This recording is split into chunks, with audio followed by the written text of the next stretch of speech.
So hello there, welcome to my video. My name is Mayank Rajput and my registration number is 20BCE 0805, and in this video I will be discussing about nanomaterials.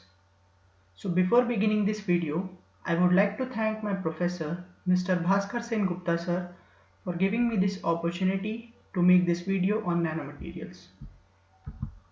So first of all, let me give you an overview as to what we are going to discuss in this video. First, we will discuss what are nanomaterials, and then what is so special about nanomaterials. And then we will discuss some nanomaterials in nature. In nature we can find various nanomaterials, so we will discuss them also. And then we will discuss types of nanomaterials, and then we will discuss how are nanomaterials synthesized, and finally we will conclude by discussing applications of nanomaterials. So what are nanomaterials?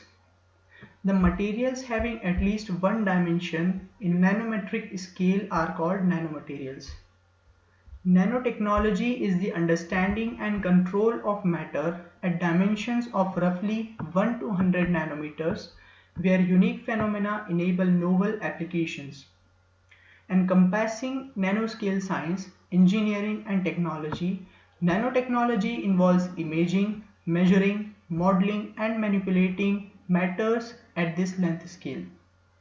The term is really an umbrella term that covers disciplines that have very old historic roots. So what is so special about this nanotechnology? What is that makes nanotechnology so much special? First of all, it is an incredibly broad interdisciplinary field. It requires expertise in physics, chemistry, material science, biology, mechanical and electrical engineering, medicine and their collective knowledge. So we require the knowledge of all these fields to discuss nanotechnology. The boundary between atoms and molecules and the macro world.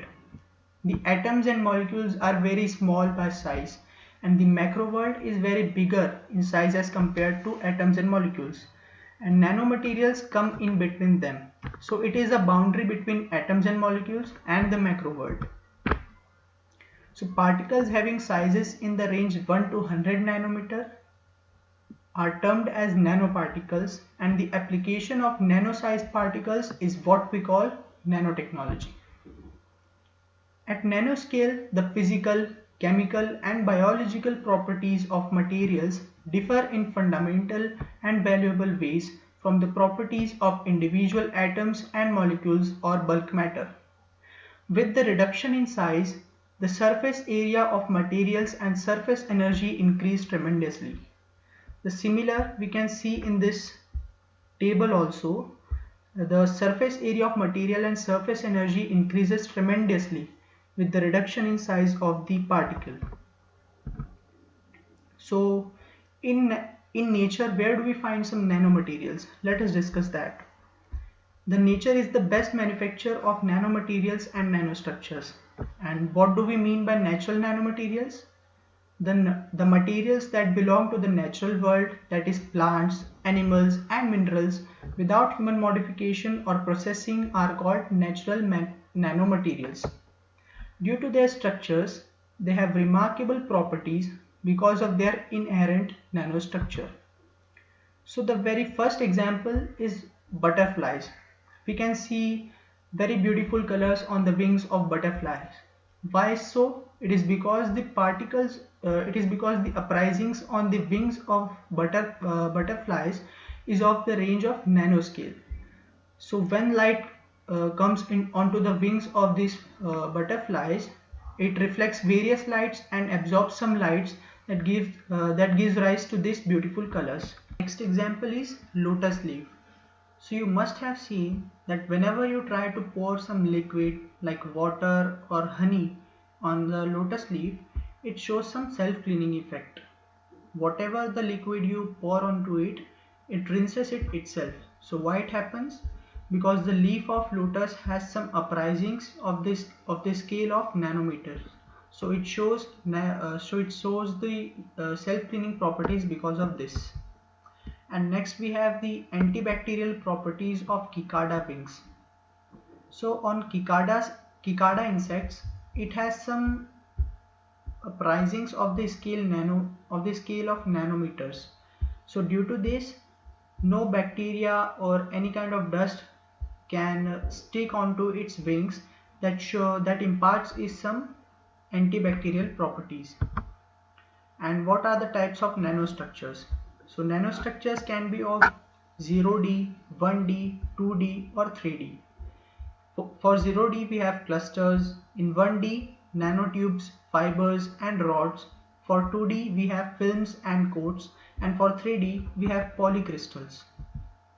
So what are some approaches by which we can synthesize nanomaterials? So first approach is top to down approach and the second one is bottom to up approach. So in top down approach, we have a bulk metal and we convert it into powder and then we convert it into nanomaterial.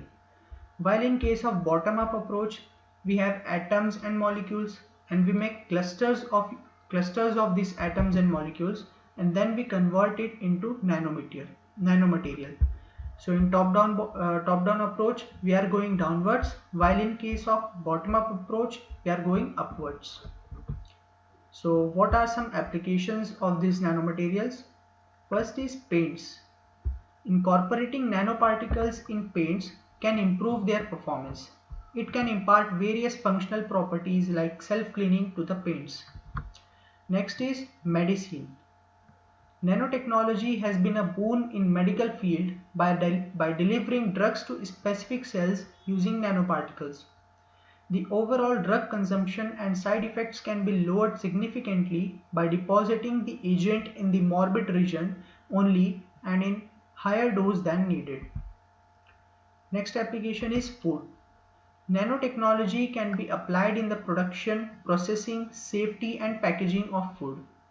A nanocomposite coating process could improve food packaging by placing antimicrobial agents directly on the surface of the coated film. So this is an application in food also. And another application is stained glass windows. So you must have seen windows like this that has stains on it that gives it very beautiful textures. So why is it so? It is also because of nanomaterials.